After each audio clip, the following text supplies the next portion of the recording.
Hey there, thanks very much for clicking on this video. I don't know if you by chance saw this essay in the New York Times Books magazine last week, Sunday, I think it was.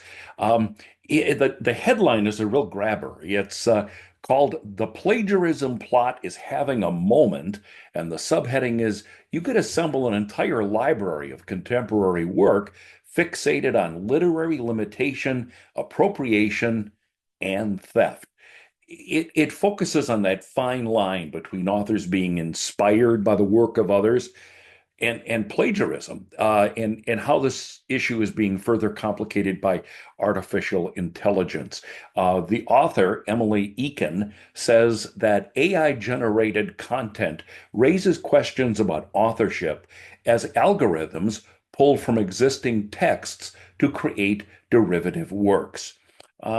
Some interesting facts in the article that I wasn't aware of. Aristotle actually said that, and this was back in 300 BC. He said there were just two kinds of stories out there: the simple stories that feature a kind of change in fortune, and a complex story which was accompanied by a person's setbacks and overcoming that.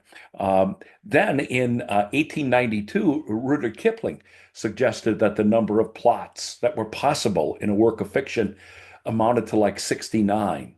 And then in 2004, Christopher Booker, who founded a British satirical magazine called Private Eye, claimed that he'd been studying this for over 30 years. He then published an article called The Seven Basic Plots. Yes, seven.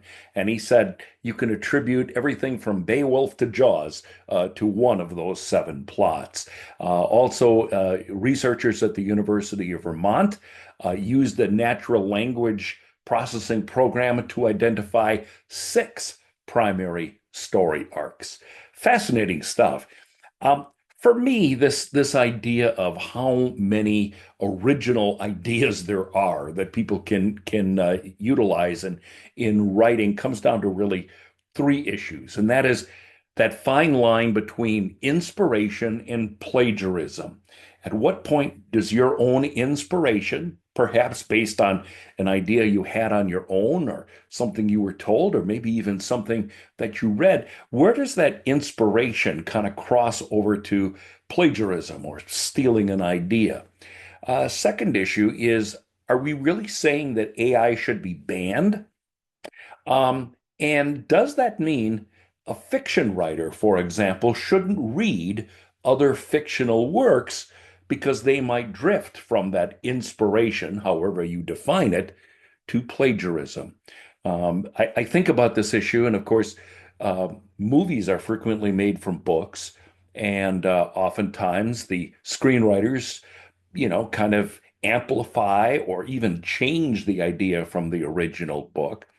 We see this issue played out in the music world.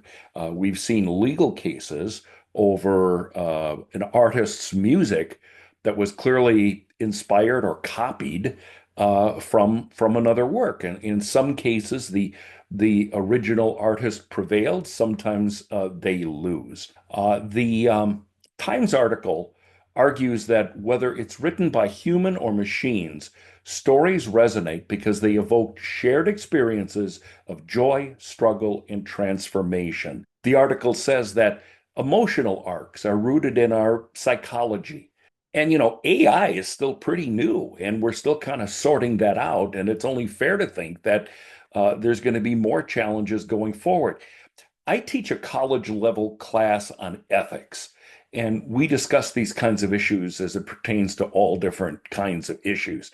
And it's not just me thinking about the ethics of AI.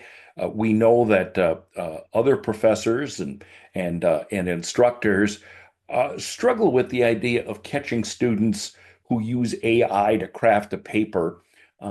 That's new only in the sense that, AI is fairly new, but classroom teachers have always struggled with students basically plagiarizing or copying from an encyclopedia or something like that. So really, this is not a new issue. As I tell my students, in about 10 or 20 years, guardrails are going to develop. legal cases are going to be fought. And we don't know what the outcome of that is going to be. We're going to have to wait and see. But in the meantime, what do we make of this issue of AI and literature, or that fine line between inspiration and plagiarism? Now, Amazon basically tells self-publishers that they don't ban the use of AI outright, but they want you to disclose if you've used AI in something that you're publishing on Amazon. I'm not sure how, no research has been done as to, whether or not people actually do that or not. But the scandal that will happen is when an established publisher releases a book that is later discovered to have been written by AI in whole or in part. I mean, it's bound to happen, right? And so the article is a fascinating treatise on uh, how we're viewing that issue today in 2025, and that fine line between inspiration and plagiarism and the role of AI. I guess that really raises the question for all of us. Where, for example, do you draw the line? How would you feel if a book that you were reading, you later found out was written by AI? Would it matter or not? I mean, it's a work of fiction, right? But possibly even nonfiction. Or what if you found out that the author was inspired by another work and kind of followed the same path in the book that you were reading? I'd really like to know how you process that and what you make of that idea. Leave a comment below. I'd appreciate hearing your thoughts.